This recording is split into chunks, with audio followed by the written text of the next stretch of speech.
Assalamualaikum warahmatullahi taala wabarakatuh. Dan salam sejahtera saya ucapkan kepada anda yang sedang menonton video ini.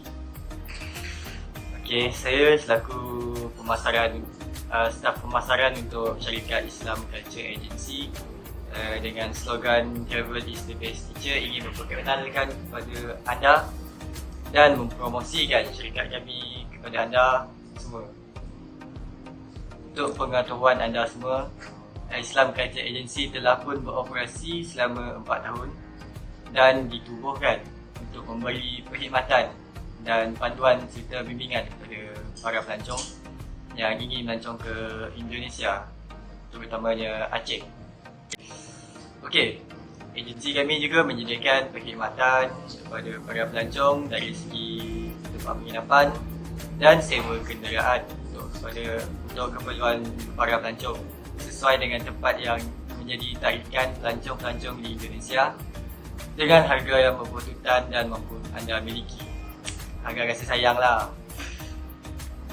Okey, tambahan jika anda memilih untuk travel dengan syarikat kami iaitu Islam Culture Agency, kami akan guide anda dari A sampai Z. Jangan risau lah. Okey, bukan itu saja, agensi kami juga merupakan travel agency yang mempertengahkan dan mempericikan tentang ketamadunan Islam di Indonesia. Bukan itu saja, agensi kami merupakan travel agency yang mempertengahkan dan mempericikan tentang ketamadunan Islam di Indonesia. Selari dengan slogan kami iaitu Travel is the best teacher. Ia bertujuan untuk menggalakkan para pelancong mengenali dengan lebih dalam lagi tentang semua aspek ketamadunan di sana. Dari segi agama, kebudayaan, pakaian tradisional, dari jenis-jenis makanan dan tempat melakukan ibadah. Okey, tanpa buang masa, jom kita kenali Indonesia dengan lebih lanjut.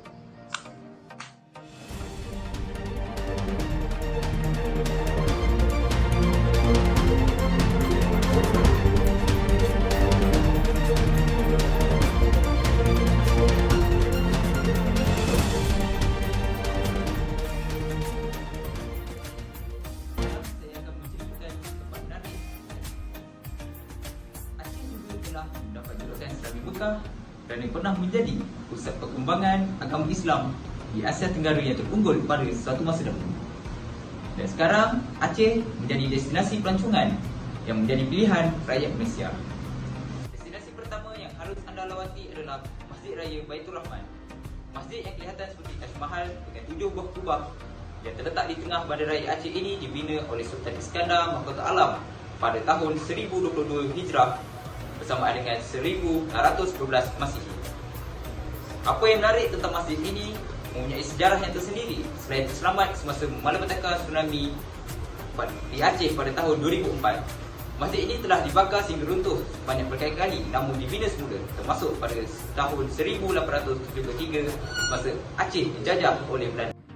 Selain itu, anda harus melawati Taman Gunungan. Taman ini merupakan sebuah taman yang dibina oleh Sultan Iskandar Muda untuk isteri mudanya iaitu Puteri Pam yang merupakan puteri kepada Sultan Pahang di Malaysia. Sultan Iskandar Muda kesian melihat isterinya yang sunyi, kebosanan dan merindukan istananya di Pahang. Lalu beliau membina replika berbentuk gunung yang menyerupai istana Sultan Pahang. Kalau anda melawat Aceh, jangan lupa untuk singgah di sini.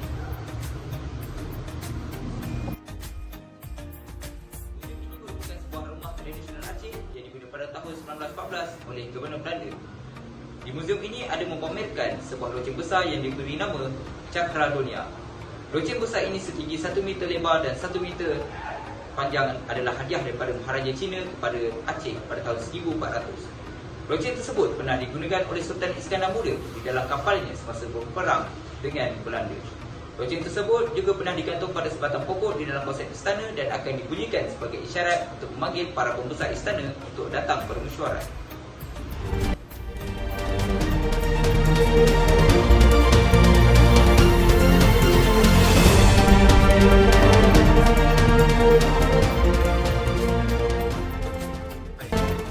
Antara tarikan utama di Indonesia, yang pertama sekali adalah keenakan makanannya yang pelbagai.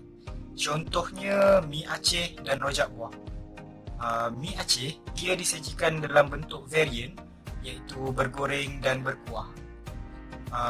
Kuliner tradisional Aceh ini dilengkapi dengan berbagai pilihan topping yang berada di atas mi Aceh, iaitu dimulai dengan kepiting, daging sapi dan seafood. Rojak buah pula, rojak Aceh diperbuat daripada buah rumbia yang dapat ditemukan di sekitar Aceh dan dicampurkan bersama kuah rojak. Dihidangkan juga bersama ais, membuatkan makanan ini tersangatlah diminati ramai. Dan seterusnya, tarikan yang menjadi minat para pelancong untuk berkunjung ke Indonesia adalah kerana tempat-tempatnya yang menarik. Contoh tempat menarik di Indonesia ialah Masjid Raya Baitur Rahman, iaitu yang menjadi simbol agama, budaya dan perjuangan masyarakat Aceh. Salah satu faktor menarik tentang masjid ini ialah masjid ini pernah menjadi tempat pertahanan daripada serangan para penjajah, dan ia bukan sahaja sekadar menjadi tempat para ilmuwan agama untuk berkumpul dan mendirikan madrasah. Ia juga menjadi tempat serangan para penjajah. Yang ketiga adalah berkenaan dengan kesenian yang berada di Indonesia. Antara kesenian yang berada di Indonesia adalah budaya dan seni pencak silat. Silat adalah salah satu seni bela diri di semenanjung Tanah Melayu yang tersebar ke Thailand Selatan dan Indonesia. Silat juga diamalkan di Vietnam, Brunei Darussalam dan Singapura.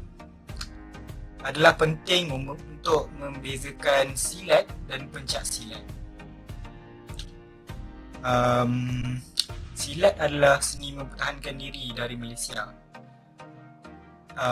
dan pencak silat adalah seni mempertahankan diri dari Jawa. Silat dan pencak silat telah diiktiraf oleh UNESCO sebagai warisan budaya milik Malaysia.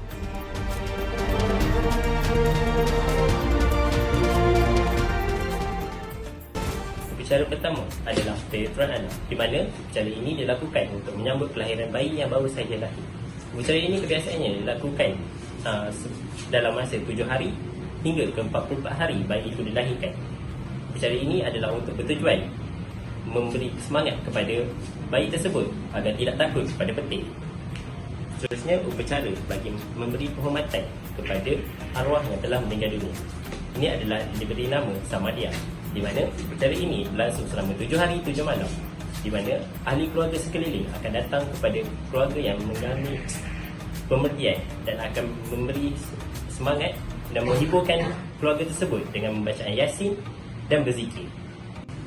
Seterusnya adalah upacara megang, di mana upacara ini berlangsung sebelum Ramadan, Aidiladha dan Aidilfitri, di mana upacara ini memberi makan kepada orang ramai di sekeliling kampung tersebut dengan memasak daging sapi dan kambing yang akan diharungi dengan aroma-aroma yang menarik dan yang lazat.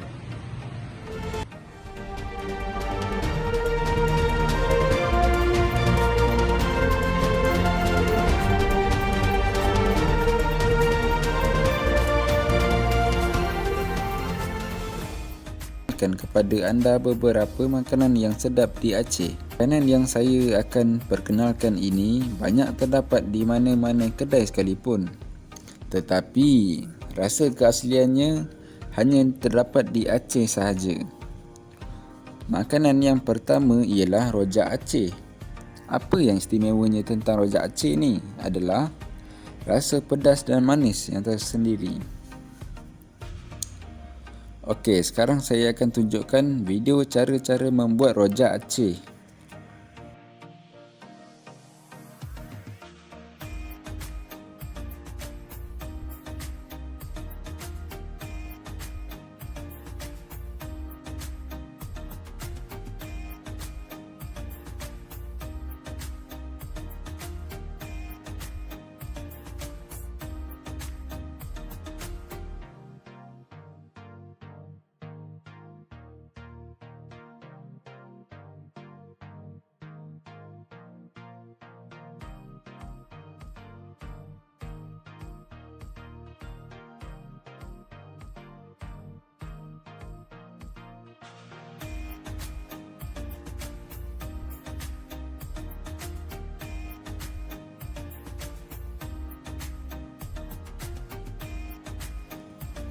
Makanan yang seterusnya adalah mi Aceh.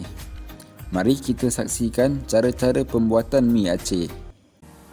Cara pembuatan mi Aceh ini sama sahaja seperti cara pembuatan mi Bandung.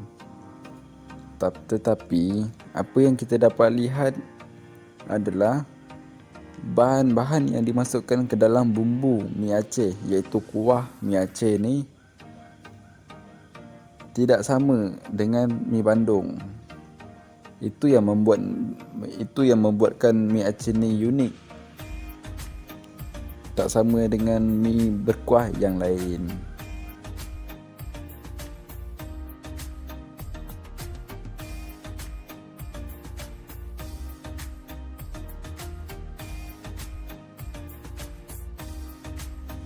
Okey, selepas kita lihat beberapa makanan di Aceh, sekarang kita beralih pula kepada minuman yang terkenal dan sedap di Aceh.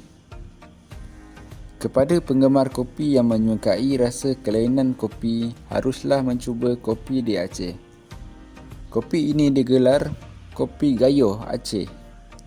Okey, mari kita lihat bagaimana cara membuat kopi di Aceh.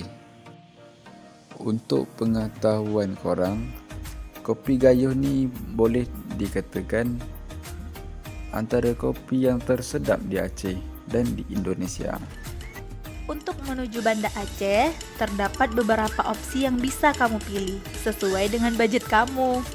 Mulai dari pesawat, bus, ataupun kapal. Dan etnik Bandar di Indonesia. Bahasa yang pertama ialah bahasa Aceh. Merupakan sebahagian daripada keluarga bahasa Melayu Polinesia. Bahasa ini dituturkan di Nangroe, Aceh Darussalam, merupakan berpengaruh di sebahagian besar wilayah kecuali di Bener Meriah, Aceh Tengah, Gayo Lues, Aceh Temiang, Aceh Singkil, Aceh Tenggara dan Simelui. Penutur bahasa Aceh juga boleh ditemui di sebahagian kawasan di Malaysia, misalnya keturunan Aceh di Yan, Kedah. Ada kemungkinan bahasa Aceh mempunyai kesamaan dengan bahasa Cham dan Bahnar di Kemboja dan Vietnam. Bahasa yang kedua ialah bahasa Tamiang. Bahasa Tamiang atau Melayu Tamiang merupakan dialek bahasa Melayu yang dituturkan oleh suku Tamiang yang berasal dari Aceh Tamiang di Provinsi Aceh bahagian timur yang langsung berbatasan dengan Sumatera Utara.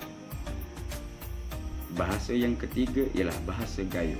Bahasa Gayo adalah bahasa yang dituturkan oleh suku Gayo di Nangroe, Aceh Darussalam, terutama di Kabupaten Aceh Tengah, Bener Meriah, Gayo Lues dan Kecamatan Serbajadi di Kabupaten Aceh Timur. Ketiga-tiga daerah ini merupakan wilayah inti suku Gayo. Bahasa ini termasuk kelompok bahasa Sunda, Sulawesi dari bahasa Austronesia. Itulah ketiga-tiga bahasa yang terdapat di Indonesia.